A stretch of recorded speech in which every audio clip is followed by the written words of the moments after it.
Okay, picking up where we left off, like 10 seconds later in the real world. I'm now going to do CMLL and I'll talk through it a little bit. So that's orienting the corners of the last layer, orienting and permuting. Just everything to do with them. Let's see here. I have one facing up and one on the front right. So that's a Sune case. If you had it here and this was yellow, that'd be anti-Sune. But this is yellow, which doesn't mean anything really. Or I guess you could probably recognize that as being Sune case then, you just gotta rotate it. But I just know to look. So yeah, just literally the Sune move. And now those are oriented. Look for headlights is what I do. So see they're both green. Then you put those on the left. And this is the T-perm case.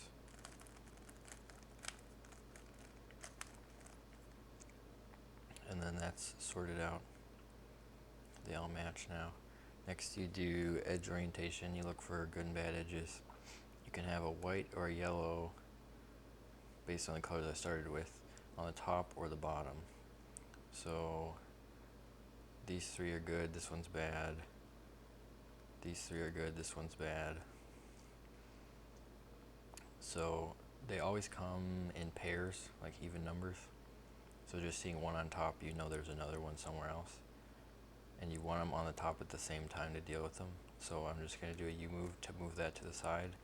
And then you pretty much just do like M2 moves from here on out and U moves. So I'll do an M2, which will put the yellow on top. And there it brought the bad edge with it.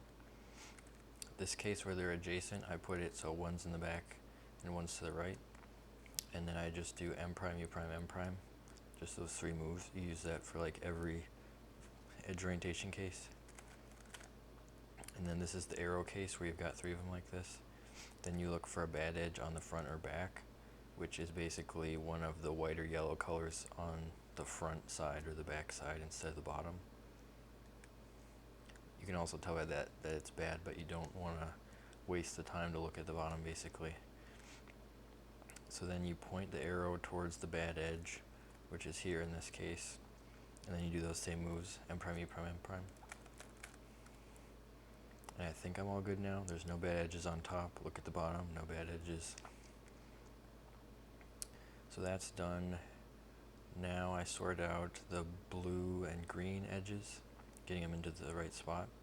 So there, you gotta do it at the same time. So even though green's in place, I actually gotta take it out. And you want them on the front and back of the D layer, opposite each other. So the blue's already in place. So I'm just gonna put the green down here. What you do is you use an M move to push it away from where you want it to go. So if I want it to go here, I push it that way. And then you do a U2, which brings it back to the side. And then you do M prime, and that puts it down there. And then the blue from before is still there. And then you want to line up so the headlights are the opposite color of the edge. So this is fine, this is not fine, and the orange and red are also not fine. And then you just do an M2, which puts them back on the top, but with the right colors. So now green and blue are all settled. And then I do an M2 to get yellow on top if it's not already. So then I just look for the one that looks odd in there. That should be on the bottom because it's a white, not a yellow. So here I do the same thing as before to move the piece down, push it away from where I want it to go, U2, push it back. And then now orange is on top and that should be on the bottom. So then I just rotate that here, do the same. Push away, U2, push back. And now I'm just a couple turns away from a solve. I maybe should have broken up CMLL, EO, and LSE into different videos. I don't know. It all goes pretty together, I think, whereas block building can be kind of viewed on its own and is probably one of the slowest steps. Alright, I'll leave it at that.